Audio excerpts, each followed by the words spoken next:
نوفر ظالم ظلم باين. আর্জেন্টিনার দালাল ওরা, রেফারি একটা জালিম। পবিত্র কোরআনের আয়াত হাসবুনাল্লাহু ওয়া নিমাল ওয়াকিল, حسب الله ونعم الوكيل. অর্থাৎ আল্লাহই আমাদের জন্য যথেষ্ট আর তিনিই সর্বোত্তম কর্মবিধায়ক। কতটা কষ্ট পেলে এমনটা বলতে পারেন মিশরের ফুটবলার মোস্তফা জিকো। তিনি আরো বলেন, আমাদের পুরো জাতির স্বপ্ন নষ্ট করেছে রেফারি। আর্জেন্টিনার দালাল ওরা, রেফারি একটা দেশের পুরো পরিশ্রমকে এক নিমিষেই নষ্ট করে দিলেন।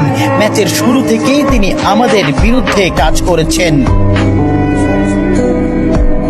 চোখের জলকে সঙ্গী করে আটালান্টার সবুজ ঘাসে পড়ে থাকেন মিশরের স্বপ্নবাজরা। 3-2 গোলে শেষ তাদের বিশ্বকাপের যাত্রা। ম্যাচে ফ্রাসোয়া ল্যাটিক্সিয়া রেফারি হিসেবে দায়িত্ব পালন করেন। মিশরের একটি গোল বাতিলের পাশাপাশি ম্যাচের শেষ মুহূর্তে মোহাম্মদ সালার একটি ট্যাকেলও এড়িয়ে যান তিনি। দেখার প্রয়োজনও করেননি VAR। জানিয়ে রীতিমতো তুলপাড় ফুটবল বিশ্ব। ওই কাউন্টার অ্যাটাকে গোল করে আর্জেন্টিনাকে এগিয়ে দেন অ্যানজো। শেষ পর্যন্ত মিশর হৃদয় ভাঙ্গা হারকে সঙ্গী করে মাঠ ছাড়ে।